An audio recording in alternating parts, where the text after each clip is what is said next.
Graça e paz aos irmãos, amém? Carta de Paulo aos Efésios, capítulo 3, a partir do versículo 14.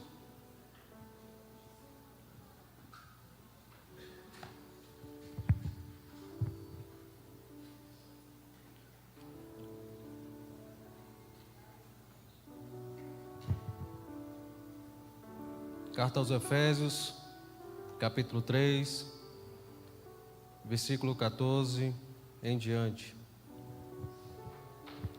A palavra nos diz assim: Por causa disso me ponho de joelhos perante o Pai de nosso Senhor Jesus Cristo, do qual toda a família nos céus e na terra toma o nome, para que vos conceda, segundo as riquezas da sua glória, que sejam fortalecidos com o poder pelo Espírito no homem interior, para que Cristo habite no vosso coração pela fé, a fim de, estando arraigados e fundados em amor, possa ser capaz de compreender com todos os santos qual é a largura, o comprimento e a profundidade e a altura, e conhecer o amor de Cristo que excede todo o conhecimento, para que sejais cheios de toda a plenitude de Deus. Ora, aquele que é capaz de fazer tudo muito mais abundantemente, além daquilo que pedimos ou pensamos, segundo o poder que em nós opera. A Ele seja a glória na Igreja, por Cristo Jesus, em todas as gerações, para sempre e sempre. Amém. Podeis assentar. A carta de Paulo aos Efésios é considerada por muitos como a joia do Novo Testamento. É uma das cartas mais completas que foram escritas. Alguns estudiosos nos dizem que se nós tivéssemos apenas Efésios para ler, nós já compreenderíamos todo o plano da salvação.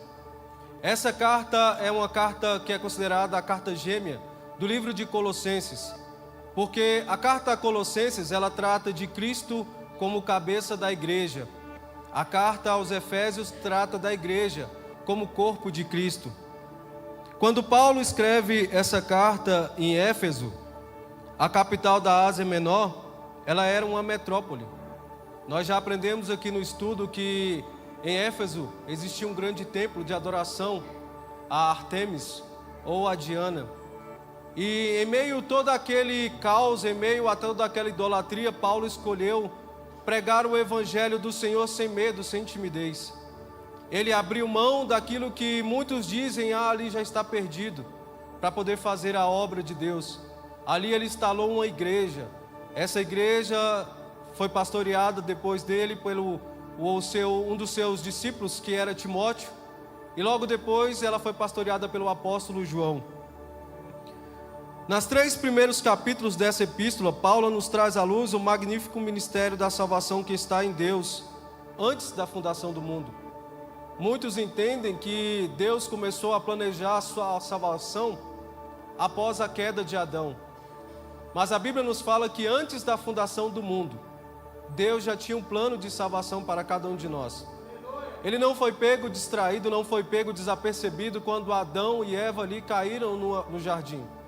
Ele já sabia que mesmo colocando o homem ali no jardim, eles iriam pecar. Ele já sabia que no dia que você nascesse, que você crescesse, você iria pecar. Mas mesmo assim ele não desistiu de te colocar neste mundo. Ele não desistiu de te colocar em meio à sua família. Muitos falam que, Deus, eu gostaria de ter nascido numa família diferente. Gostaria de ter nascido num país diferente. Gostaria de nascer até mesmo com um status social diferente. Mas tudo que Deus fez em nossas vidas, antes mesmo de nós nascermos, já existia um plano perfeito para cada um de nós. Eu sei que entender e compreender as coisas que nos acontecem muitas vezes é difícil. Compreender e entender as dificuldades, as mortes, as doenças, até mesmo quando nós sofremos algum desânimo ou quando alguém nos decepciona, isso é difícil entender. Uma traição. Muitos hoje têm pregado que nós devemos nos afastar daqueles que não nos olham com ar de amizade. Devemos estar sempre distante daqueles que não confraternizam conosco. Mas o interessante é que Jesus escolheu no meio dos seus discípulos um que era traidor, o outro queria negar o seu nome, mas mesmo assim ele escolheu aqueles homens para viver ao seu lado. Nós, como cristãos, não devemos selecionar as pessoas que Cristo coloca para nós. Nós, como cristãos, devemos fazer aquilo que Ele tem para cada um de nós fazermos. É pregar a sua palavra, é pregar o seu evangelho, é sermos a diferença onde nós estamos, no trabalho, na faculdade, na escola, na rua, onde nós estivermos com a planta do nosso pé, a palavra de Cristo deve ser pregada. O capítulo 1 e 2 de Efésios nos fala a respeito do chamado de Deus. O chamado de Deus para cada um de nós não é algo que nós possamos resistir, porque o chamado dele é feito de tal forma que nós nos constrangemos. Quando Deus chama, seleciona cada um de nós, nós sabemos como é. São torrentes de lágrimas. Quem aqui nunca chegou na igreja com os olhos fechados, com o coração duro, decepcionado por algo, mas no primeiro louvor começou a chorar e sem entender por quê? E quanto mais você enxuga aqueles olhos lacrimejando, mais desce lágrimas. Você não entende porque você está chorando. Apenas um hino que você escuta na sua casa. Mas quando é cantado aqui na casa do Senhor, as lágrimas descem, o coração já fica constrangido e você se derrama aos pés do Senhor Jesus. É esse o chamado que cada um de nós recebemos na nossa vida. O chamado que muda a nossa história, que muda o que nós estamos fazendo, que nos faz voltar atrás até mesmo em decisões já tomadas. Quem aqui não disse, eu vou fazer isso, já está com a decisão tomada, mas no outro dia acorda e fala, Deus me disse que não era para fazer. Porque nós temos que entender que a nossa vida ela é regida por alguém. Nós não controlamos as coisas que estão à nossa volta. Ah, mas eu posso decidir ir, eu posso decidir ficar. O Senhor é tão bom que Ele pode mudar a sua decisão antes de você ir, de você ficar. Porque Ele prefere que você se machuque naquele momento, do que você perda a sua vida. E assim você vá para o inferno. Deus Ele cuida de cada um de nós de tal forma que nós não conseguimos compreender. Mas a palavra do Senhor em Efésios vem nos esclarecer certas coisas que às vezes nós não paramos, não pensamos, não analisamos. Nós ouvimos a palavra pregada, mas quando chega no nosso lar nós não colocamos aquela palavra dentro do nosso coração. Não meditamos as verdades que são faladas aqui todas as noites. Não meditamos no que as palavras estão sendo faladas em cada hino. Será se você consegue entender o que está sendo cantado? Será se você entende aquilo que está sendo ministrado na sua vida? Não há nada melhor. Será se nós entendemos isso? Porque trocamos estar na igreja por um aniversário. Trocamos estar na casa do Senhor por uma festa, uma confraternização com os nossos amigos. Trocamos a casa do Senhor porque estamos gripados. Trocamos a casa do Senhor porque estamos abatidos. Mas isso não nos impede de ir trabalhar. Isso não nos impede de estarmos festejando. As festas de final de ano estão chegando. Muitos irão passando mal, muitos irão com o braço quebrado, muitos irão quebrado por dentro, muitos irão sem dinheiro. Isso não vai impedi-los de ir. Mas quando nós estamos querendo vir para a casa do Senhor, tudo isso vem à nossa mente e nós já desistimos. Não, hoje eu não vou para a casa do Senhor. Eu não tenho nem nada o que comer amanhã, para que eu vou glorificar e louvar ao Senhor? Mas se você analisar os 3 primeiros capítulos desse livro, a palavra sempre fala, louvado é o nome do Senhor. Porque louvar ao Senhor quando nós estamos com a conta cheia, louvar ao Senhor quando nós estamos empregados, louvar ao Senhor quando nós estamos com saúde, isso até os hipócritas, até as pessoas que estão lá fora conseguem fazer. Mas louvar ao Senhor diante da dor, louvar ao Senhor diante das situações adversas, somente os adoradores conseguem fazer. A salvação não partiu de nós, mas dele. Não fomos nós que escolhemos, mas Ele nos escolheu antes da fundação do mundo. Eu não sei qual é o seu chamado dentro da casa do Senhor. Eu não sei o que Deus já falou através de você, para você. Eu sei que o meu ministério, o que Deus tem falado desde que eu me entendo por gente, é que Ele me levantaria para pregar a palavra dEle. Mas todas as vezes que eu me colocava em disposição em pregar a palavra dEle, algo acontecia. Eu me sentia o menor da igreja, eu me sentia o incapacitado, eu me sentia menosprezado pelos meus líderes, eu me sentia menosprezado pelas pessoas que estavam à minha volta. Eu preparava as mensagens, eu tentava pregar aquilo que eu tinha aprendido com outros pregadores, mas aquilo não saía da forma que eu tinha planejado. Até que um dia eu me dei conta de algo. O ministério não é meu, o chamado não é meu. Não foi eu que escolhi a Deus, mas é Ele que me escolheu. Então todas essas coisas que Satanás colocava em meu coração, você é incapaz, você não pode, há pessoas melhores, há pessoas mais instruídas, há pessoas que têm um certo grau de amizade com outros. Tudo isso que Satanás tentava colocar dentro do meu coração, quando eu li essa mensagem eu entendi, nada é nosso, o meu ar não é meu, o sopro de vida que me deu foi Ele. Se eu sei cantar, se eu sei pregar, não é meu, se Ele quiser Ele retira, como Ele já retirou. Se eu toco um instrumento, se Ele quiser que eu amanheça sem saber tocar nada, Ele vai fazer. Porque aquilo que nós recebemos, se nós guardamos e escondemos naquele grande dia, quando Ele te chamar para prestação de conta, Ele vai querer saber o que você fez. Você quer ficar somente sentado, somente receber naquele grande dia? Ele vai te perguntar: quantas vidas poderiam ter sido salvas pelas suas palavras, pelo seu louvor, pela sua ministração, pela sua oração, mas você preferiu ouvir a Satanás e ficar calado diante da adversidade. Nós não fomos chamados a ficar simplesmente parado. Nós somos conhecidos por árvores sim, mas não porque nós ficamos parados. Nós somos conhecidos por árvore porque nós produzimos frutos. Nós temos que produzir frutos para que o reino cresça. Eu estou aqui porque alguém pregou para mim. Você está aqui porque alguém pregou para você. Se essa pessoa tivesse ficado calado naquele dia que você mais precisava, eu ouvi aqui que a pessoa precisava de uma palavra. E alguém falava, alguém ministrava, alguém cantava. Por quê? Porque o Senhor deu os atributos que nós sabemos que é dele. Tudo que nós temos, tudo que nós somos, não nos pertence. Eu não tenho nada, eu não sou nada, mas tudo é dele. E ele é tudo para mim. Então nós temos que entender isso.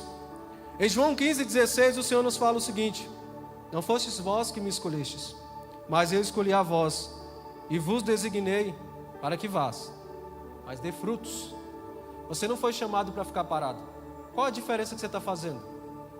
Eu estava com um projeto, um pensamento, de fazer uma graduação, e depois eu conto o testemunho. Mas, enquanto eu estava projetando, enquanto eu estava conversando com a minha esposa sobre esse meu projeto de fazer uma graduação, me veio uma pergunta no meu coração que desmontou tudo aquilo que eu tinha planejado.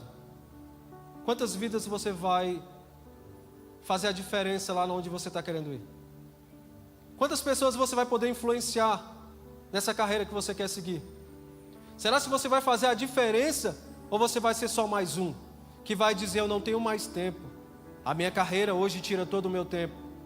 E aquilo que eu não queria, aquilo que eu imaginava não ser capaz, a minha esposa, sendo usada pelo Espírito Santo, me disse algo que me chamou a atenção. Fomos chamados a uma reunião na escola da minha filha, e ali conversando com a diretora e com a coordenadora, sem falar nada para ela, ela olhou para mim e falou: olha, você tem que fazer isso aqui. Você serve para fazer isso aqui. Você nunca pensou em fazer isso? Eu falei: até o momento, até hoje, eu não tinha pensado. Mas agora eu sei o que eu tenho que fazer da minha vida. Porque nós tomamos decisão querendo apenas o lucro financeiro, querendo apenas o aplauso em nossas costas, o batidinha nas costas. Mas qual a diferença que nós vamos fazer nessa profissão que você está escolhendo? Será se é isso que Deus quer da sua vida? Será se esse cargo que você tanto almeja vai te aproximar ou vai te afastar de Deus? Ele nos escolheu para dar frutos e não para ficarmos parados. Em Jesus nós pecadores fomos transformados em pessoas aceitáveis. Quando nós estávamos lá no mundo, nós éramos pecadores imundos, nós éramos sujos. Quantos aqui não tinham o amor, não tinha nem a companhia dos seus parentes, porque era um bêbado, era um drogado, um prostituto, um homicida, um ladrão, alguém que a sociedade não queria estar próximo dele? Assim como aquele jovem que pegou toda a sua herança, partiu para outras cidades, gastou tudo o que tinha, a ponto de chegar à miséria e ter que ir morar com porcos e desejar comer a comida dos porcos. Mas em um momento ele parou e pensou: os trabalhadores do meu pai vivem melhor do que eu. Ele volta para casa e antes que ele pudesse falar qualquer coisa, o seu pai o abraçou, mandou que dessem banho nele, colocassem anel, sapatos e colocassem à mesa. Ele se tornou aceitável, ele se tornou pronto a estar à mesa com o seu pai. Assim fomos nós, fomos pegos lá no mundo, sujos, caídos, desprezíveis aos olhos de outros, mas não aos olhos de Deus. Ele nos trouxe para cá, para nos purificar, nos limpar, e agora nós somos aceitáveis aos olhos de Deus. O capítulo 2 de Efésios nos fala que nós fomos chamados da morte para a vida. Nós éramos mortos, pessoas sem nenhum fruto, pessoas sem fazer nada para o reino de Deus, apenas pensando no nosso próprio umbigo, mortos para Deus, vivos até mesmo para aqueles que estão nos olhando, mas para Deus nós éramos mortos, inimigos dele. Nós vivíamos em nossas iniquidades, em nossos pecados, aprontávamos, fazia tudo aquilo que nós queríamos. E quantos não colocavam a cabeça no seu travesseiro após fazer tudo o que queria e chorava amargamente? Quem não correu e se escondeu várias vezes porque tinha vergonha do seu próprio pecado? Quem não conseguia falar para os seus pais ou para outros aquilo que estava fazendo? Quem aqui não se escondeu dos seus amigos porque estavam aprontando algo que não era benigno diante de Deus? O Senhor nos chamou da morte para a vida. E quando Ele nos chamou da morte para a vida, nós fomos salvos, não pelas nossas obras, não porque nós merecemos, não porque eu sei cantar bem, não porque o meu dízimo é maior, não porque o evangelho é bastante. Nossa, se eu pregar, até as pessoas que estão enfermas são curadas. Não. Ele não nos chamou e não nos deu a salvação por isso. A palavra nos fala que pela graça sois salvos. Não por nossos méritos, mas pela graça e o amor de Cristo Jesus. Mas nós temos que entender que a graça não é de graça. Porque muitos acham que a graça é de graça. Aceitam a Jesus na igreja, mas são ímpios no mundo. Proferem palavras imorais, vivem uma vida escandalosa, não conseguem viver seguramente em Cristo Jesus. Muitos entendem que Jesus vai salvar a todos que estão no mundo. Isso é uma falácia do inimigo. Se nós não confessarmos Ele como Senhor e Salvador da nossa vida, e não andarmos como Ele andou neste mundo, não tenha essa ilusão de que você será salvo pecando. Porque a palavra que está sendo pregada aqui todas as quarta-feiras, ela nos confronta, dizendo que se nós não estivermos com Deus, nós estaremos contra Ele. E há um lugar separado tanto para aqueles que vivem com Deus, como há um lugar também para aqueles que vivem em pecado. Não se engane que o inferno não existe. Não se engane que Deus vai vir e todos nós seremos recuperados sem precisar fazer nada.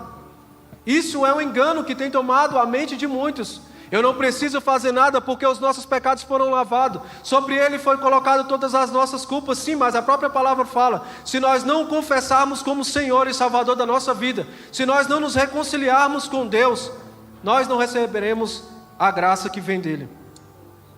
Em 2 Coríntios 12:3 nos fala o seguinte: Paulo nos conta sobre o arrebatamento que ele sofreu ao terceiro céu, em uma experiência espiritual intensa, onde ele ouviu palavras inefáveis, indescritíveis, descrevendo como uma visão no paraíso.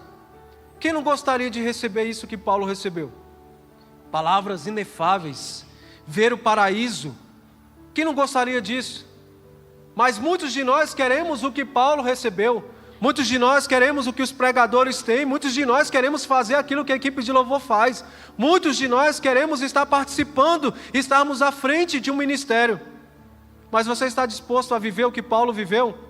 O capítulo 3 começa dessa forma: Paulo, prisioneiro de Cristo.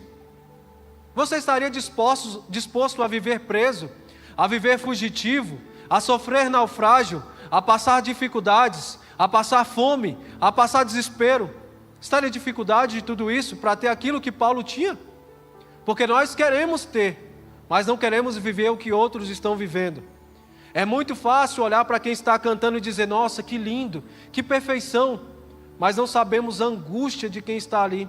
Não sabemos o quanto aquela pessoa às vezes tem que abrir mão do que ela quer para poder estar adorando a Deus. Quando o pastor pediu para que eu viesse pregar, eu estava bem.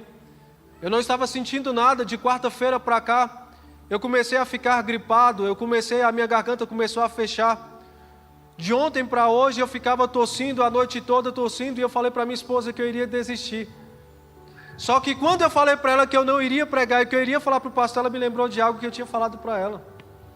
Nós colocamos dificuldade diante da vontade de Deus. Eu não vou pregar porque talvez eu não tenha voz. Mas se tivesse qualquer acontecimento e eu tivesse que gritar, eu seria o primeiro a gritar.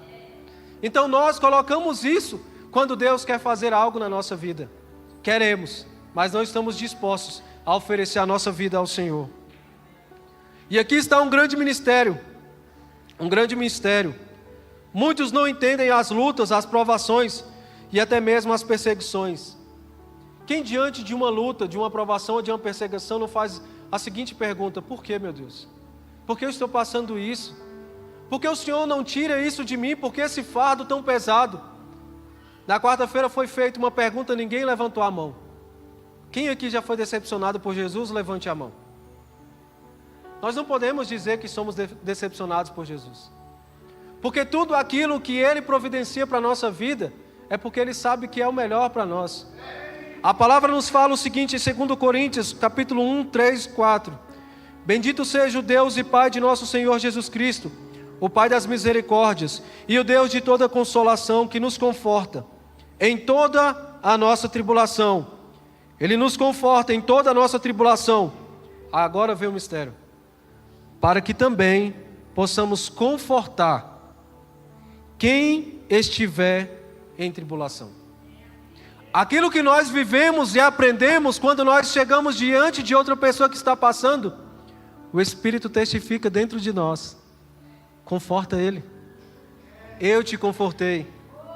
Quem aqui não estava sentado em um momento ou em algum lugar e Deus falou: vai lá e abraça tal pessoa. Senhor, não tem intimidade.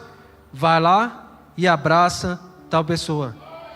Com um abraço, a pessoa foi curada. Com um sorriso, a pessoa foi curada. Sabe por quê? Porque o conforto que Ele nos deu, Ele passa através de nós para outras pessoas. Deus, Ele pode fazer todas as coisas assim que Ele quiser. Ele não precisa de nós para levar o Evangelho. Ele não precisa de nós para curar. Mas Ele nos dá o benefício, Ele nos dá esse mérito de podermos fazer algo que seria somente dEle. Então se sinta feliz quando você fizer algo para o Senhor. Ah, mas eu fiz isso e ninguém percebeu. É melhor você ter Deus percebendo tudo o que você faz, do que pecadores percebendo aquilo que você faz. Porque pecadores esquecem, Deus anota. Pecadores omitem, Deus se lembra e nos galardoará por tudo aquilo que nós fizemos aqui na terra.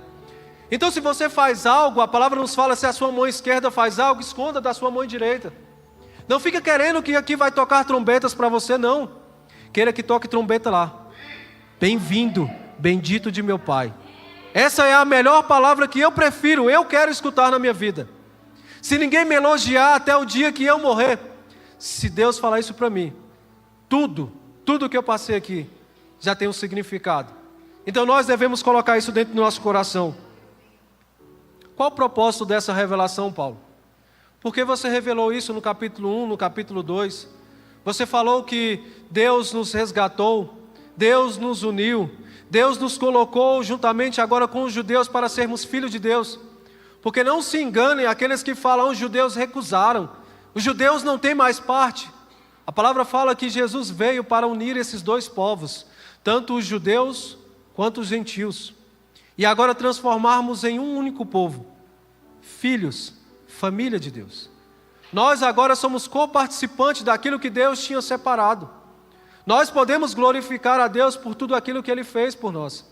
Irmãos, os judeus tinham o seguinte pensamento a respeito do gentio: são povos desprezíveis. Para um judeu, acompanhar um parto de uma gentia era algo desprezível. Para um judeu, casar com uma gentia, no mesmo dia que era celebrado o casamento dele, os seus familiares estavam ali fazendo a festa de sepultamento dele. Porque para eles ele era decretado morto. Este povo desprezava tão grande os gentios que eles não entravam na casa dos gentios. Pedro, quando ele foi pregar na casa de Cornélio, ele teve que dar explicações para a igreja de Jerusalém. Assim era esse povo dividido. Mas quando fala que Deus nos uniu em um só povo, por que divisões dentro da igreja? Porque nós olhamos para os outros com ar de superioridade. Porque nós achamos que o irmão que não tem nada, ou o irmão que está calado, está afastado, é algo inferior a nós. Porque nós não visitamos a outros. Porque nós cuidamos apenas daqueles que estão ao nosso redor, dos nossos amigos. Nós temos que entender que se você pega a sua mão e corta a sua mão, a dor também será sua. Você tem que entender que quando você se afasta de alguém, você está podendo ser pedra de tropeço. Se você comete algo, alguma injúria, se você mente, se você engana, se você dissemina algo contra o seu irmão, a palavra nos fala que Deus abomina isso. Abomina. Isso não é aceitável diante do Senhor. Porque agora nós somos o mesmo povo. Nós pertencemos à mesma família. Quando estamos aqui, nós estamos fazendo aquilo que o Senhor Deus nos ordenou.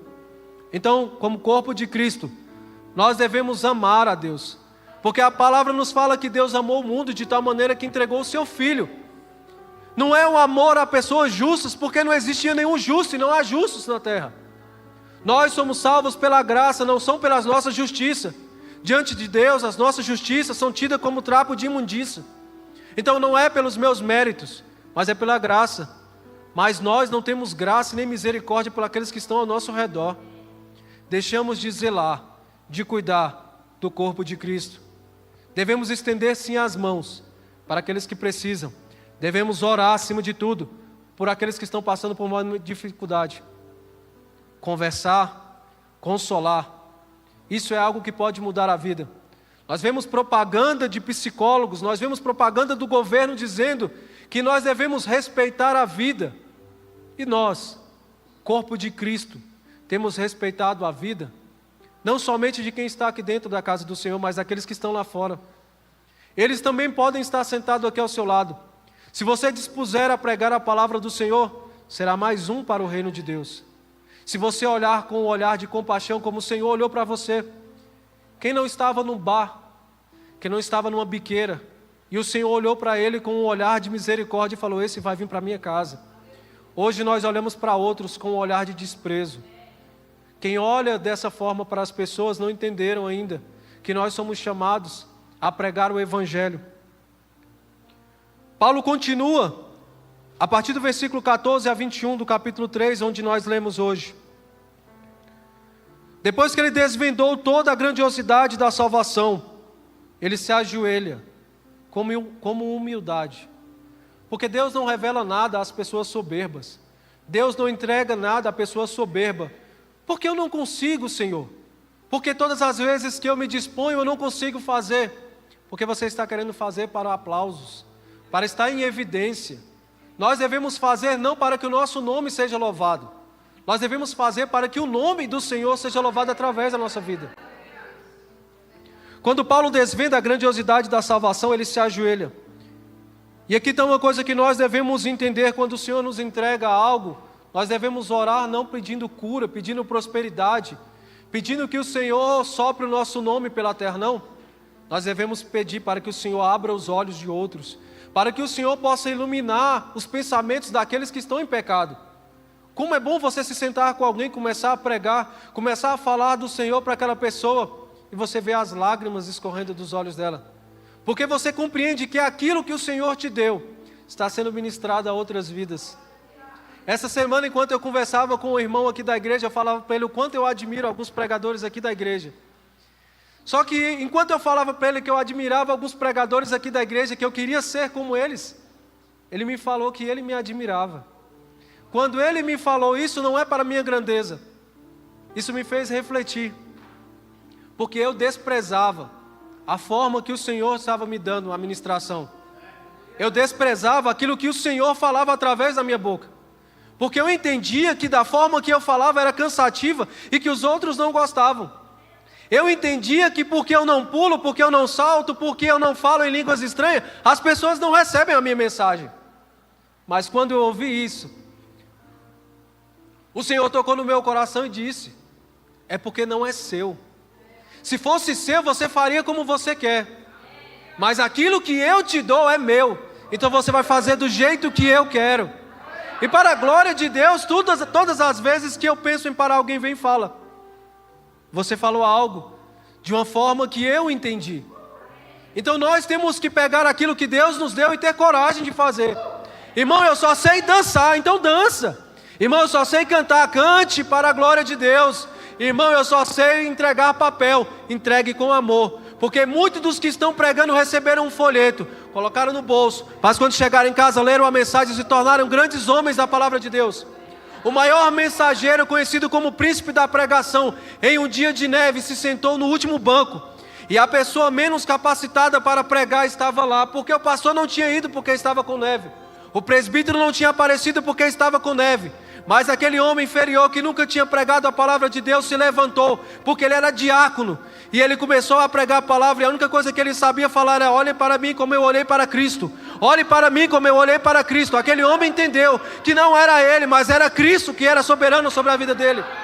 Então aquilo que Deus te entregou não é pequeno, não é falho, não. Aquilo que Deus te entregou, só falta você se dispor a fazer. Você está escondendo algo que Deus te deu. Deus colocou no seu coração. Faça da forma que Ele tem colocado em você. A oração de Paulo, ela nos ensina em quatro etapas. A primeira etapa nos ensina sobre o fortalecimento. Vos conceda segundo a riqueza de sua glória, que sejais fortalecidos com poder mediante o Espírito Santo no homem interior. Paulo não pede para que Deus nos dê força física. Paulo pede para que o Senhor nos dê força no nosso espírito. Porque quando nós somos fortalecidos no nosso espírito, pode vir adversidade, pode vir calúnia, pode vir perseguição, pode vir tribulação, pode vir desemprego, pode vir a morte nos nossos familiares. Mas nós estamos fortalecidos no nosso espírito interior.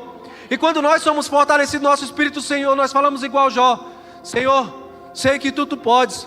Nenhum dos seus planos serão frustrados. Quando alguém nos fala: você está perdendo tudo, nós podemos dizer: Deus me deu, Deus tomou. Bendito é o nome do Senhor. Porque nós nos entregamos e somos fortalecidos. Nós temos que parar de ser crentes mimimi, crentes que tudo são abalados. Se alguém nos exorta: mas a palavra foi dura. Dura eram as palavras que o Senhor falava. O Senhor chamava aqueles que estavam vindo de víbora. O Senhor chamava eles de hipócrita. O Senhor dizia que se não comermos da sua carne e do seu sangue, nós não seremos salvos.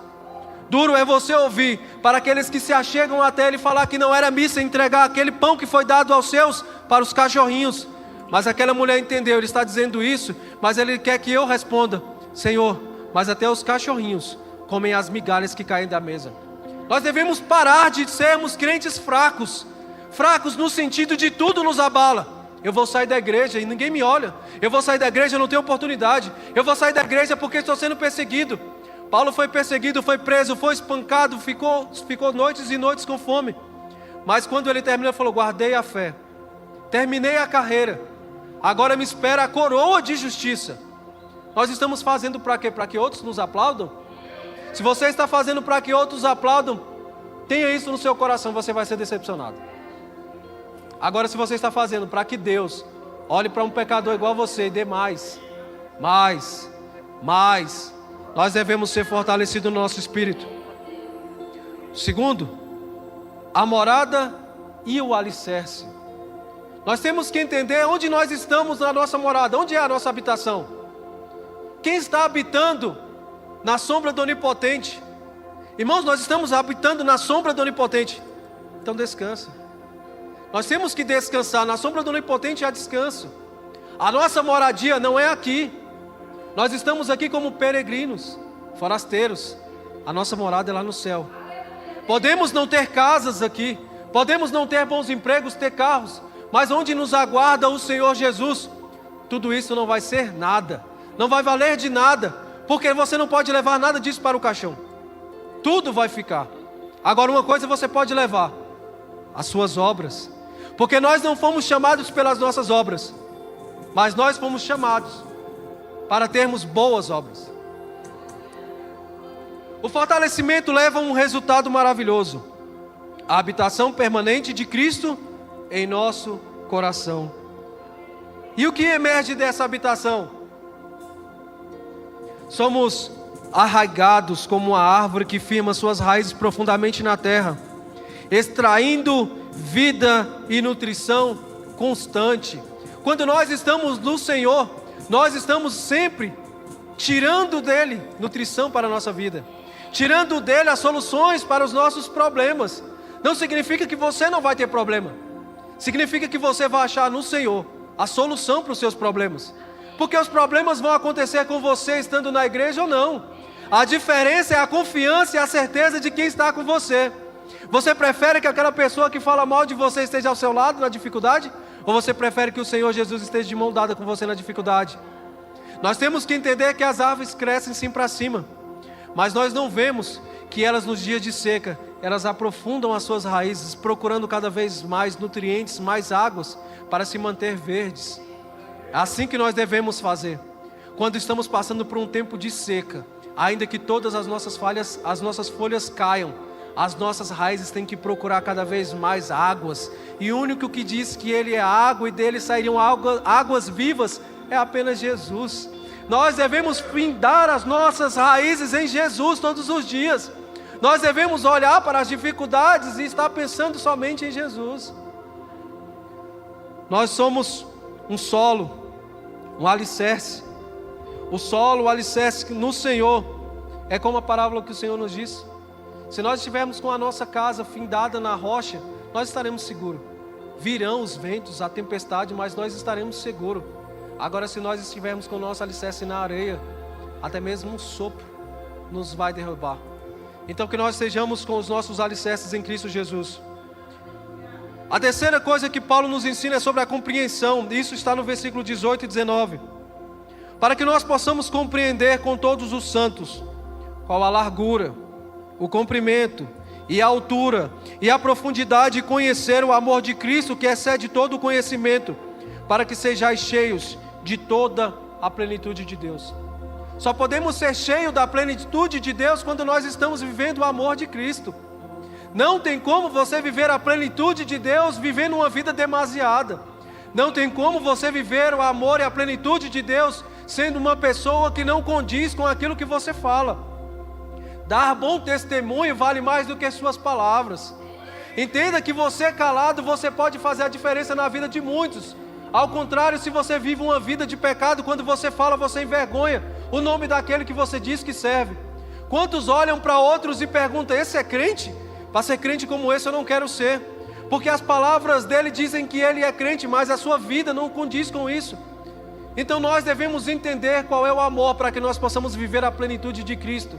Amar quem nos persegue, sermos testemunhas, sermos livros abertos para aqueles que estão ao nosso redor. Quando nós chegamos a este ponto, nós conseguimos compreender a largura, o comprimento, a altura e a profundidade. Muitos colocam esses 5 pontos, são 4 pontos como a cruz de Cristo, porque ela aponta para cima, está findado na terra, está olhando para um lado, está olhando para o outro. Então, quando fala da largura, altura, comprimento e profundidade, está falando da cruz de Cristo. Quando nós olhamos para a cruz de Cristo, nós conseguimos entender o que foi feito lá na cruz. Ele abriu mão das suas vontades, Ele abriu mão da sua glória, Ele abriu mão de fazer aquilo que Ele poderia fazer, como Ele disse para Pedro: se eu pedisse ao Pai, Ele mandaria legiões para me salvar. Quando nós entendemos isso, nós começamos a fazer a mesma coisa. Será se isso vai glorificar o nome de Cristo? Será se isso vai trazer algum benefício para aqueles que estão ao meu redor? Será se eu colocar a mão nisso vai trazer benefício para alguém? Será se eu falar isso vai trazer edificação para a vida de alguém? Muitos de nós perdemos o tempo de ficar calado. A palavra nos fala que há tempo de falar, mas também fala que há tempo de ficar calado. Uma verdade dita de uma forma inapropriada se torna uma mentira, porque você disse uma verdade para alguém não querendo trazer luz àquela pessoa, mas para trazer um machucado, uma ferida. E muitos têm guardado verdades para ser falada no momento apropriado, para machucar outros, para ferir outros. E quando nós nos tornamos dessa forma, nós estamos nos afastando de Cristo. Devemos falar a verdade sempre, doa a quem doer, mas nós devemos falar a verdade não em benefício próprio, mas para trazer luz ao coração daqueles que estão recebendo. Paulo termina com a doxologia, com um louvor a Deus, porque muitos ajoelham e falam: Deus me dá, Deus me dá, Deus me tira, Deus me cura, Deus me livra, Deus faz isso por mim, Deus faz aquilo pela minha família, Deus sara. Fica 2 horas só pedindo a Deus. Amém. Levanta e sai. Não para um minuto para louvar a Deus. Louvado pela minha vida, louvado seja o Senhor pela minha saúde, louvado seja o Senhor pelo pão, louvado seja o Senhor pela minha família, louvado seja o Senhor pela cidade que eu estou, louvado seja o nome do Senhor pela igreja que eu congrego, louvado seja o nome do Senhor pelos pastores que estão. Devemos louvar o nome do Senhor, porque tudo se baseia em louvor e adoração ao nome dEle. Porque se você gosta ou não de louvar ao Senhor, você não vai querer ir para o céu, porque o louvor lá é contínuo. Nós iremos louvar o Senhor todos os dias, e não acha que vai ser cansativo, não. Nada é cansativo diante da presença de Deus.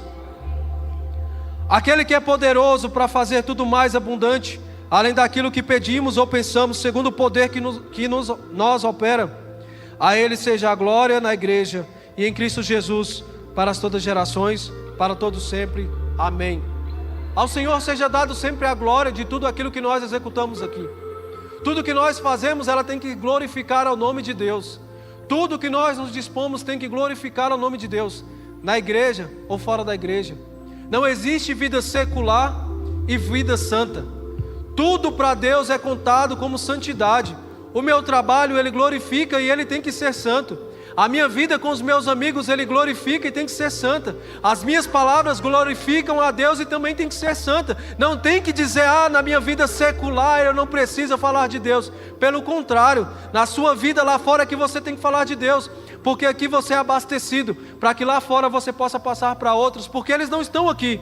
Mas às vezes você vai ser o único canal de bênção que ele vai encontrar. Então para de omitir aquilo que o Senhor entregou aqui por vergonha, porque a palavra nos fala que os vergonhosos não irão entrar no reino de Deus. Então nós devemos falar do amor de Cristo a todos aqueles que estão à nossa volta. Para terminar, a razão de Paulo desvendar os mistérios da salvação e orar com tamanha intensidade não é teórica, porque muitos são cheios de teoria. Eu sei fazer isso, eu falo aquilo, o Senhor me usa dessa forma. Em 1980 eu orava, muitos eram curados. Em 2000 eu falava e multidões aceitavam. E o que está sendo feito agora? Porque a vida com Deus é uma vida contínua. O que se passou foi para a glória dEle, e o que eu vou fazer agora é para a glória dEle. Se eu preguei e as pessoas aceitaram, eu tenho que continuar pregando para que as pessoas continuem aceitando. Mas muitos estão vivendo de desenterrar aquilo que fez. Sabe por quê? Porque estão com preguiça de fazer novamente. Muitos colocam, eu não vou orar, porque se eu orar as portas se fecham. Eu não vou orar, porque senão a perseguição entra. Ore que a perseguição venha, que as portas se fecham. Mas a porta no céu estará aberta, não somente para você, mas para a sua família. Porque a palavra nos fala que se nós crermos no Senhor, será salvo eu e a minha casa. Não será salvo somente eu. Mas muitos têm colocado, não, se eu orar o meu filho vai se perder, os meus parentes vão se afastar. Aqueles que se afastam de vocês irão encontrar Cristo de outra forma. Mas você não pode se afastar de Cristo em nenhum momento da sua vida. Porque se você se afasta de Cristo pelo que as pessoas estão dizendo, você nunca esteve em Cristo. Você está pior do que eles, porque você está se enganando. Eles têm a certeza e a convicção que eles vivem no pecado, e você está se enganando. 10 anos, 20 anos, 30 anos dentro da casa do Senhor. Dentro da casa do Senhor. Mas o Senhor nunca esteve dentro de você. Você está aqui recebendo a ministração do Senhor, mas você nunca foi ministrada dentro do seu coração por Ele. É um coração fechado, pedra, que não muda, que não recebe. Sai daqui criticando a palavra, o louvor, a ministração. Tudo para você é problema. Sabe o que isso significa? Você ainda não encontrou a Deus. Porque quando nós encontramos Jesus como nosso Salvador, até mesmo aquelas pessoas que não sabem fazer, nós temos misericórdia de dizer, mas era para a honra e a glória do Senhor. Não sei se os irmãos é da época onde as irmãs, onde existia, como eu vim da Assembleia de Deus, eu sou de uma época onde eu até brincava com a minha esposa. Nunca vi um hino das irmãs, do conjunto de irmãs, passarem da primeira palavra. Quando elas começavam a primeira palavra, o poder de Deus caía dentro da igreja, ninguém mais sabia qual era o hino, porque todos glorificavam, louvavam, bradavam, falavam o nome do Senhor, eram felizes. Hoje nós cantamos, pregamos, louvamos, fazemos de tudo. E muitos estão dormindo, porque não receberam ainda Deus no coração. Temos tantas tecnologias que podem nos ajudar, mas estão nos afastando da verdadeira palavra de Cristo. A verdadeira palavra é aquela que sara, liberta, transforma e nos aproxima de Deus. Se você tem todos os acessos, e mesmo assim você é uma pessoa fria, isso significa que você não entendeu ainda a mensagem de Cristo. Porque todos os acessos que nós temos todas as plataformas que nos são dadas, o telão, a televisão, os instrumentos, até mesmo a mídia social, ela tem que servir para nós glorificarmos o nome de Deus, e não para nós nos escondermos ou nos afastarmos da presença dEle. O que nos muda com essa palavra que foi nos dita hoje? A nossa experiência pessoal. Que sejamos fortalecidos no Espírito, que Cristo habite plenamente em nós, e que sejamos arraigados e fundados no amor inesgotável de Deus. Que a palavra de hoje não seja simplesmente algo que você ouviu e esqueceu amanhã. Que essa palavra possa te fazer entender que existia um plano antes da fundação do mundo. Que Deus, Ele mandou o Seu Filho para que nós fôssemos unidos com aqueles que eram da promessa. Que a partir disso nós podemos conhecer o amor verdadeiro de Cristo Jesus. E que conhecendo o amor verdadeiro de Cristo Jesus, nós devemos estarmos preparados a fazer tudo aquilo que Ele nos ordena.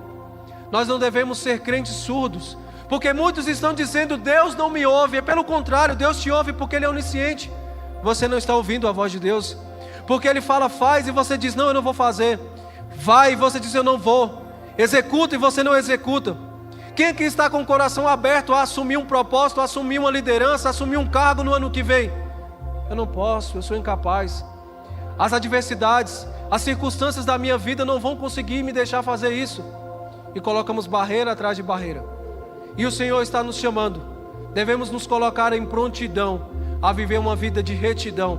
Porque não adianta você viver aqui me dá e não tem nada a oferecer. Você é uma fonte inesgotável de alguém que quer somente tirar dos outros. Mas quando é a sua vez de plantar na vida de outros, você se omite.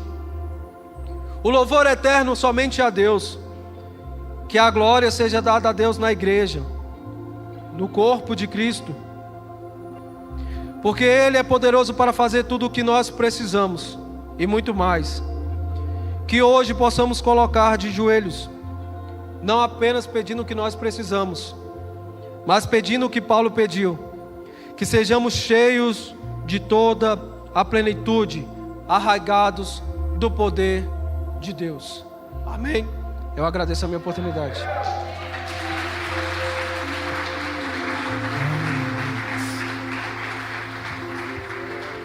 Glória a Deus.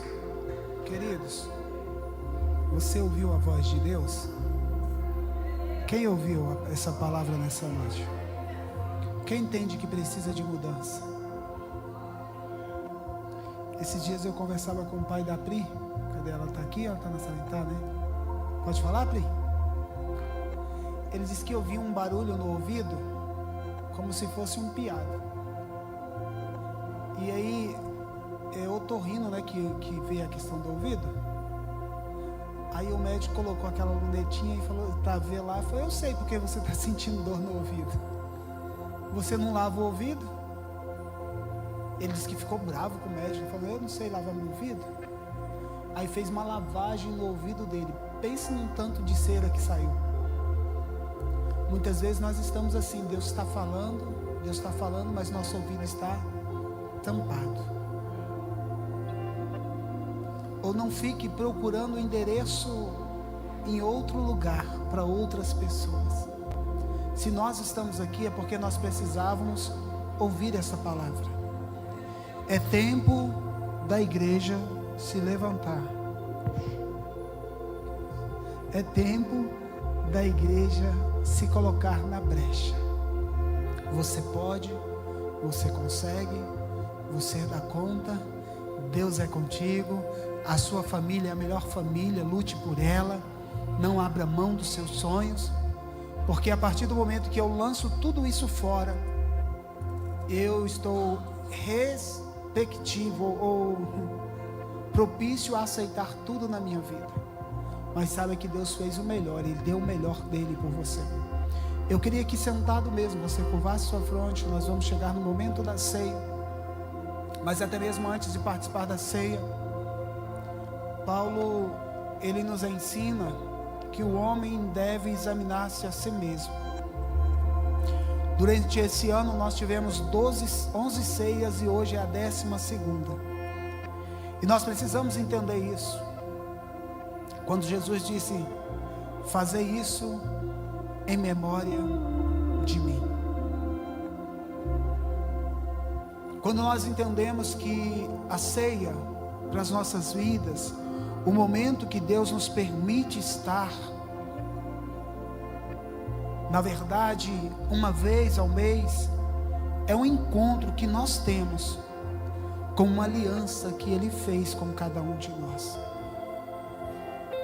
Quando Deus enviou o seu Filho através da morte, através da entrega, através do derramar do seu sangue, Ele nos deixou isso para nós fazermos isso em memória de mim, porque o Senhor disse que este é o meu corpo que é partido por vós, este é o meu sangue que foi derramado por vós.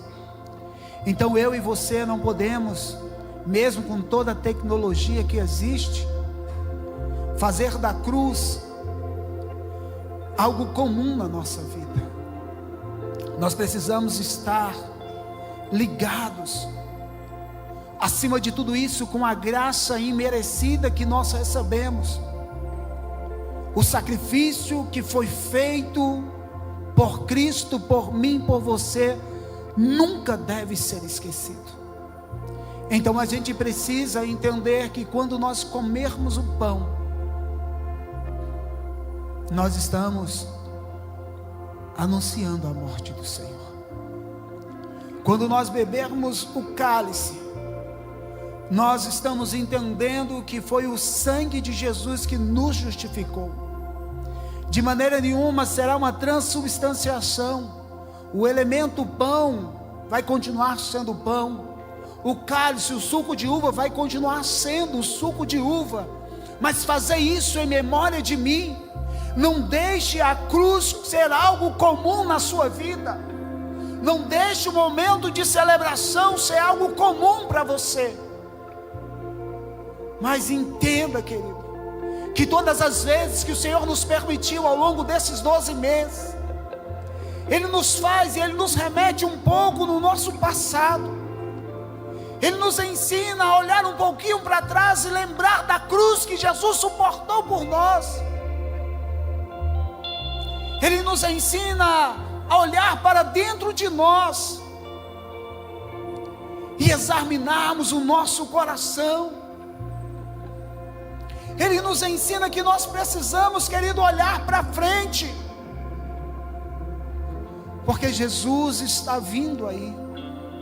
Então, neste momento de comunhão, querido, você ouviu a palavra, eu não sei se você está estacionado, eu não sei se você está chateado com alguém, eu não sei se você está magoadinho com alguém. Não, hoje é noite de você celebrar esta aliança que é feita no sangue do Cordeiro, no corpo do Cordeiro. Eu vou te dar esse momento para você falar com Deus. Cadê o ministério de louvor? Eu quero que você entenda tudo que foi mostrado nessa noite. Foi para que haja um despertamento nas nossas vidas. Vamos parar de dar desculpa. Alguns falavam: Senhor, eu sou pesado de língua. Senhor, eu não consigo, eu não passo de uma criança. E todos eles ouviram: sou eu o Senhor que vou te capacitar, sou eu o Senhor que vou te levantar. Igreja, Deus não nos tirou lá do mundo, não nos colocou sentado dentro de uma igreja para continuarmos da mesma forma. Ele diz que nos escolheu, não fomos nós que escolhemos a Ele. Nós não estamos aqui pelos nossos méritos, nós estamos aqui porque a Bíblia diz que Ele nos amou primeiro. Então toma uma atitude hoje, descruza os seus braços, fala: Senhor, eu quero servir a Ti, mostra o que eu preciso fazer. Se eu vou ficar na portaria, se eu vou cuidar do lanche, se eu vou cuidar das crianças, se eu vou fazer algo nessa igreja, me mostra, Deus, mas não me deixe parado. É tempo da igreja se despertar. É tempo de pararmos de dar desculpas. Enquanto eu dou desculpa, eu atrapalho o processo de Deus na minha vida.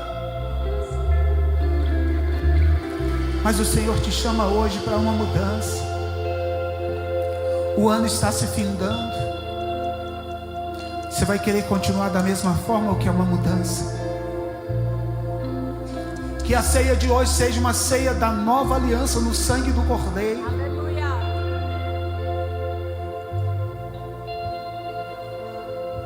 Que essa noite você decida: eu preciso do Senhor.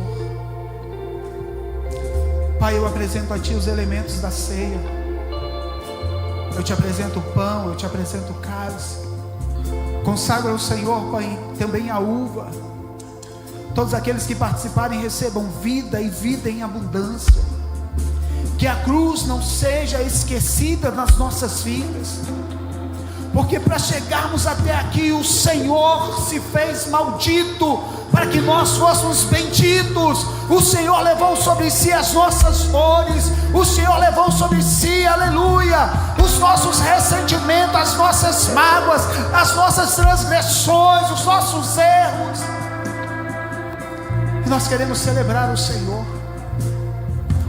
Então levanta uma igreja, Senhor, nessa noite. Levanta um povo que ama servir a Ti. Levanta um povo que quer Te adorar.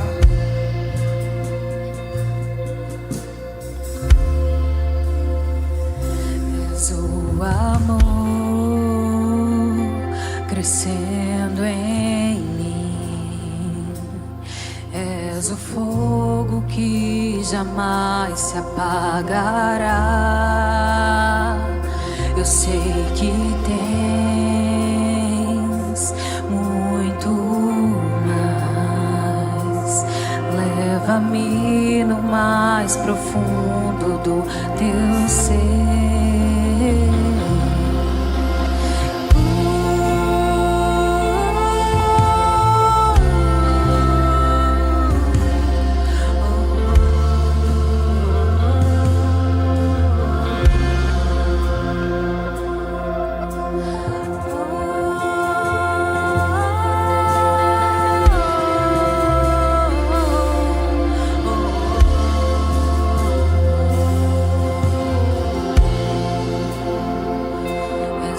Amor crescendo em mim.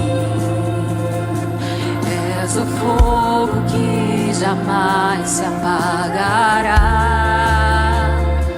Eu sei que tens muito mais. Leva-me no mais profundo do Teu ser.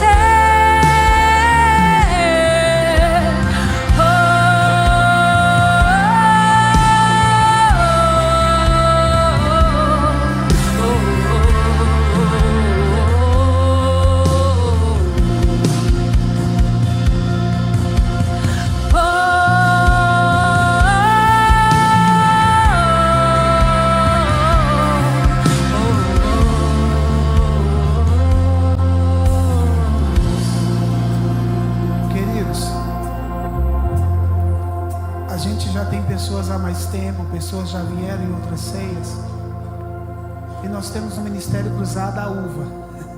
Talvez você não veja em ministério nenhum. Por que nós adotamos a uva na ceia? Normalmente em outros ministérios, quando se fala de ceia, as pessoas esvaziam. Elas, eu sou tão pecador, eu não posso estar. E nós entendemos que a nossa vida é um processo. A gente vai caminhando. E nós exemplificamos isso com a uva. A uva, para se tornar vinho, o que acontece com ela? Ela passa por um processo. Ela é amassada, ela é pisada, até sair o bom vinho. Assim é a nossa vida quando nós começamos a caminhar na vida cristã. E isso não nos impede de ter comunhão uns com os outros. Então, e nós aprendemos isso, não fomos nós que adotamos em relação a ter aceitado a Cristo, a ter descido nas águas, aí você está habilitado a participar da ceia. Então aqui, queridos, se você ainda não assumiu um compromisso com Cristo, ou reconhece que está no processo, você não vai ficar fora da comunhão, você vai pegar uma uva. e vai aguardar. Na hora que a gente falar para comer, você vai comer a sua uva e você vai estar declarando para o céu que você aceita a transformação que Deus tem para a sua vida. Então eu queria que todos participassem desse momento de comunhão. Pastor, eu estou bem com o meu pastor, eu estou bem com o ministério, né? Eu estou bem espiritualmente, sou batizado nas águas, né? Não tenho nada que possa me desabonar. Você vai pegar o cálice e vai esperar também o momento certo, e você vai participar. Entendido? Quem reconhece que ainda precisa de algo, que não cumpriu o que foi ensinado e precisa e aceita essa transformação, pega a uva. E quem já está e já foi, desceu as águas, pega o cálice, se coloca sobre os pés, e você vai sair do seu lugar. Ou você vai pegar o cálice, ou você vai pegar a uva, mas todos venham diante do altar pegar o elemento, em nome de Jesus. Podem vir. Cercado em meio a vozes, anseio por tua voz a me chamar, a me chamar. Revelas quem eu sou quando estou aqui a te olhar, a te olhar. És o amor crescendo em mim, és o fogo que jamais se apagará. Eu sei que tens muito mais. Leva-me no mais profundo do teu ser.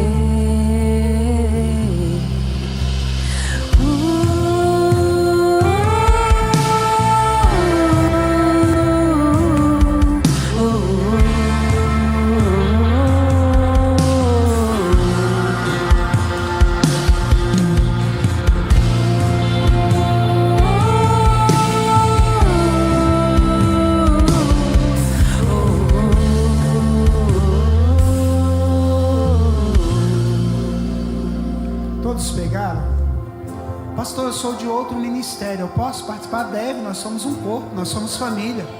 Pastor, hoje pela manhã eu já celebrei, a Bíblia diz que é todas as vezes. Se eu tivesse a oportunidade de ter ceia todo dia, eu queria.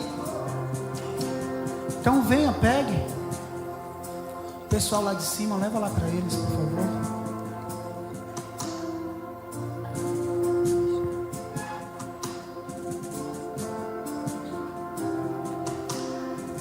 Queridos, nós vamos chegar ao nível de quando você entrar pelas portas, um obreiro, um auxiliar já estará lá com a ceia te esperando. Não vamos precisar parar o culto para te entregar o cálice, não. Você vai entrar na igreja, vai pegar o seu cálice. Sabe o que a gente precisa parar? Nós estamos em crescimento, mas temos uma mentalidade que somos igreja pequena. Nós não somos igreja pequena, nós somos um reino. Nós vamos morar no céu.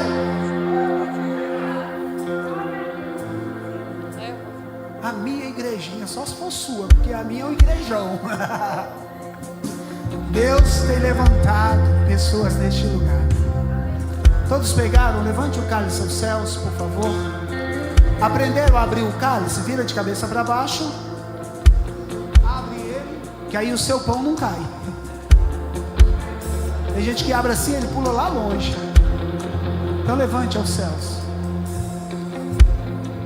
Não vou te dizer que é a última ceia, mas aqui no mistério é a última a ser celebrada este ano. A não ser que Deus me pegue no final do ano e fala: prepara uma mesa, eu quero dar ceia para a igreja. Aí é com Deus. Paulo diz assim: o que eu recebi do Senhor, eu também vos ensinei.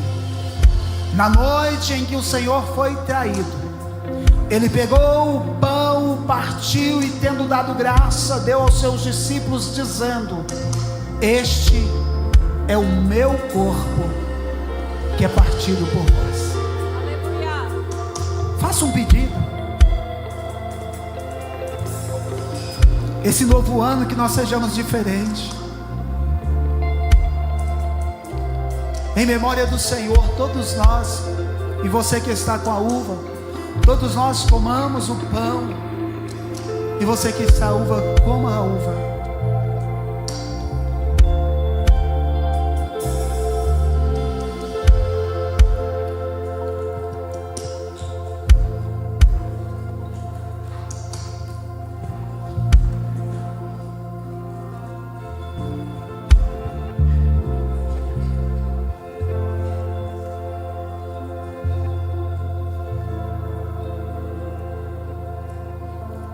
Levante aos céus.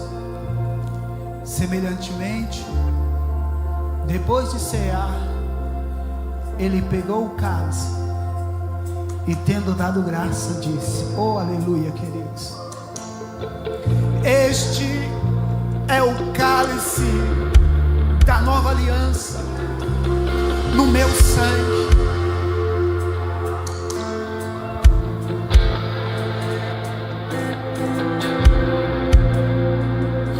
Alguém sem pecado foi levado na cruz. Nós éramos merecedores. Aquela cruz era para mim, aquele cravo era para mim. Projeta aí, Vivi.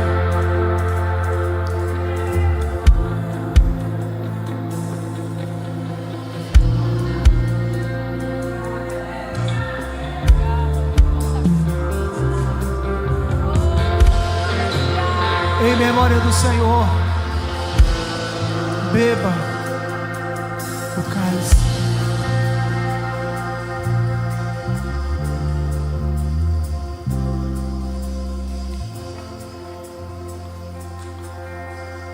Porque todas as vezes que comerdes esse pão, beberdes esse cálice, anunciai a morte do Senhor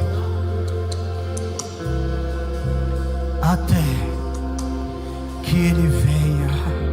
Diga comigo, Maranata. Ora vem, Senhor Jesus. Tenha o seu momento com Deus. Dobre os seus joelhos, fale com Ele.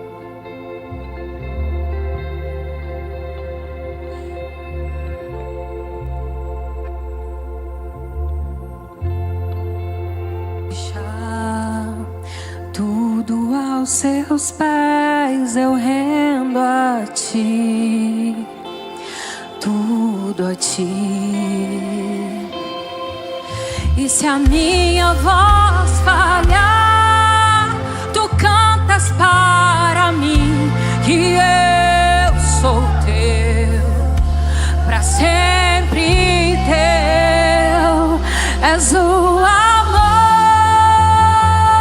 crescendo em mim, és o fogo que jamais se apagará. Eu sei que tens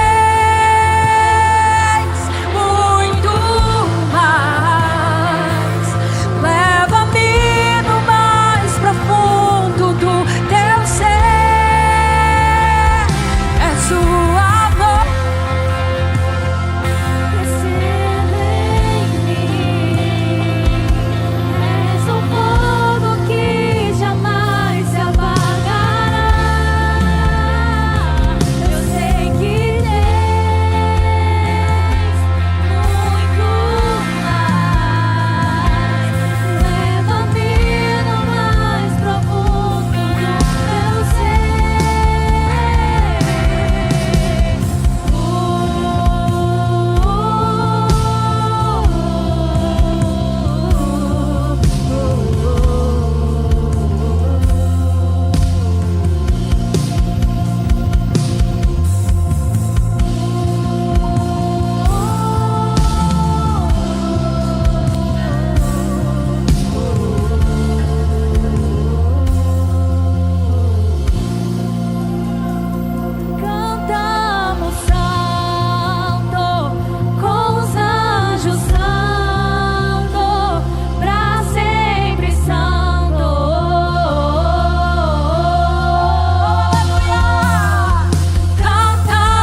sei que tens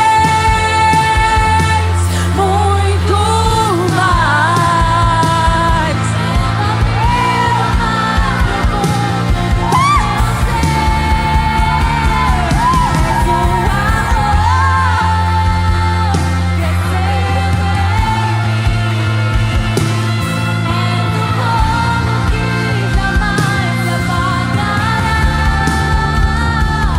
Eu sei que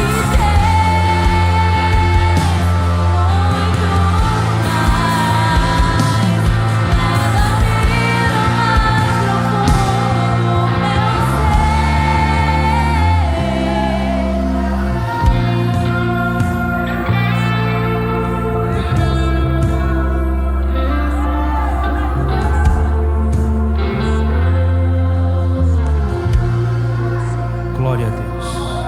Meus irmãos, em todo momento do culto, eu ouvi uma palavra que Deus falava claramente aos meus ouvidos. E Deus dizia assim: filho, eu estou pronto.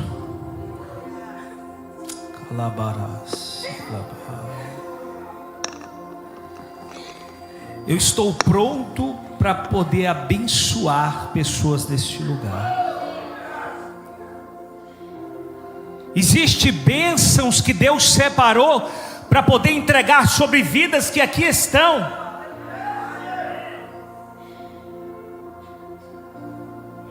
E você talvez está se perguntando: eu estou vivendo um momento de vale, eu estou vivendo um momento de deserto, eu estou vivendo um momento difícil.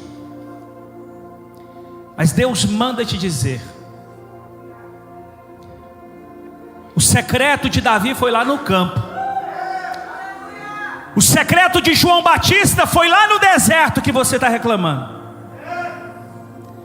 O secreto de Elias foi lá na caverna que você tanto clama. O secreto de Jesus Cristo foi no Getsemane, e quando estava no meio de grandes multidões, ele saía, se retirava para ter um secreto com Deus.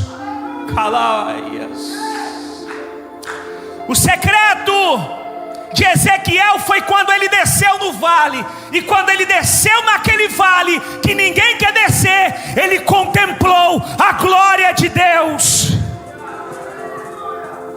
Deus está dizendo para você nessa noite: existe uma unção tão especial, existem bênçãos tão grandes para que eu entregue sobre vidas que estão aqui nesse lugar, desde que você não pare de orar, desde que você não desista de adorar. Pare e ouça a voz de Deus dizendo nessa noite: eu estou pronto para te abençoar, eu estou pronto para fazer, eu estou pronto para derramar uma nova unção, eu estou pronto para poder entregar algo novo sobre a tua casa, sobre a tua família, desde que você não desista, desde que você não pare. Ele está dizendo nessa noite: se você assim crê, antes de findar este ano, Deus está dizendo: uma porção nova, sem medida, recalcada, sacudida e transbordante, ela desce sobre lares aqui essa noite. Ela desce sobre lares aqui essa noite. O secreto com Deus às vezes não vai ser num culto como esse.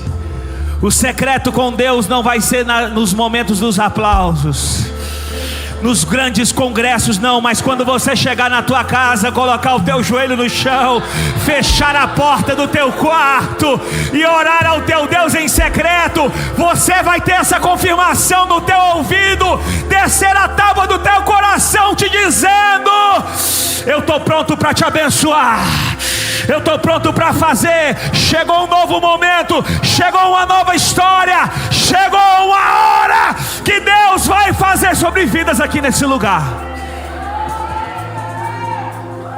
Infelizmente não é para todos. Deus tem um secreto com pessoas aqui nessa semana que se inicia. Talvez o teu secreto vai ser lá no carro, Talvez o teu secreto vai ser na hora que você for escovar os dentes. Talvez o teu secreto vai ser quando você colocar o teu primeiro pé no chão amanhã, segunda-feira. Mas Deus está mandando dizer, vai ter gente que vai ter secreto com Deus aqui. Vai ter gente que vai ter uma semana incendiada com o Espírito Santo de Deus aqui. Sabe por quê? Deus está trazendo um recado específico para pessoas específicas aqui nessa noite. Eu estou pronto para te abençoar. Chegou a sua hora. Eu entrego o microfone e vou repetir. Pessoas específicas que estão aqui nesse culto essa noite, Deus manda te dizer: chegou a hora, eu estou pronto para te entregar. Eu estou pronto para poder realizar. Recebe nessa noite aí agora, vai. Recebe porque tem uma porção nova. Recebe porque tem autoridade descendo do alto. Porque poder, porque autoridade, porque porção de Deus só se recebe do alto. E tem porção de Deus descendo do alto aqui agora sobre essa igreja. Toma, toma, recebe, receba em nome do Senhor Jesus Cristo. Toma a tua porção nessa noite e dê glória a Ele. Você que crê, você que tem certeza, recebe a tua porção nessa noite em nome do Senhor Jesus. Vai.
Faça um ato profético, vai até alguém, ore por ele, libere uma palavra.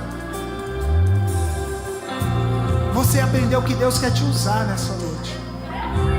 Estende as mãos para alguém e fala: olha, eu abençoo essa vida, eu abençoo minha irmã, eu abençoo a sua semana, eu abençoo o seu ministério, eu abençoo o seu chamado, eu abençoo a sua empresa, eu abençoo os seus projetos. Eu declaro sobre a sua vida as mais ricas bênçãos.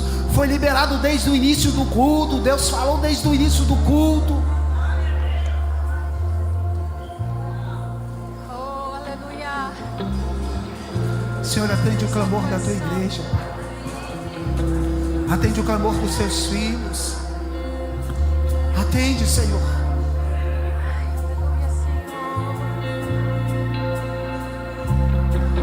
Leva essa igreja ao mais profundo do teu ser, Senhor.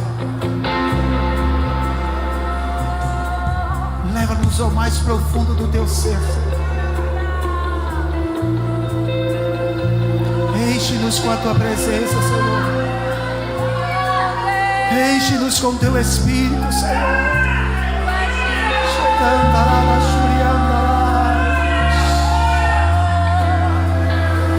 Eu sinto Deus nessa casa. A sua semana será incendiada. A sua vida será incendiada.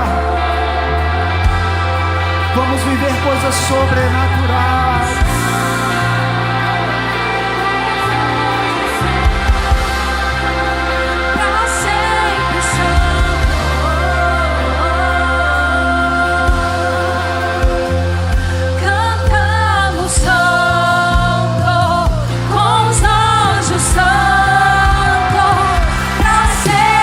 Santo,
vocês que nos visitam, dirijo a minha palavra a vocês. Nós nos sentimos muito honrados com a presença de vocês aqui. Se nós humanos nos sentimos honrados, imagine os céus. Porque essa família poderia ter escolhido qualquer outro lugar. Até porque amanhã nós temos atividades para fazer. Mas vocês escolheram essa casa, que Deus possa derramar chuvas de bênção sobre a vida de vocês. E o nosso desejo é que o Senhor nessa semana entre nas causas que aos teus olhos são impossíveis. Deus não trouxe a senhora aqui em vão. A senhora vai sair abraçada com a sua vitória. Oh, aleluia! Psicóloga Érica Teixeira, é isso? Que honra, viu? Tenho te acompanhado nas redes sociais, que seu ministério possa expandir ainda mais. Eu até fico surpreso, né? Não é rasgando seda, né? Mas obrigado por ter vindo a essa casa. A cada um que já nos acompanha ao longo desses anos, que alegria.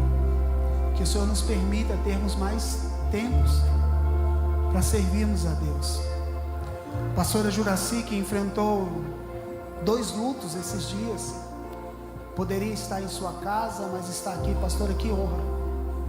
A senhora para mim é um exemplo, viu? Ela acha que é rasgação de seda. Eu na idade dela já estava aposentado, meu irmão. Estava jubilado, sentado, e deixa os novinhos trabalhar. Mas ela é uma missionária, ela saiu daqui para o Mato Grosso, não foi, pastor? Foi falar do amor, foi cuidar da sobrinha.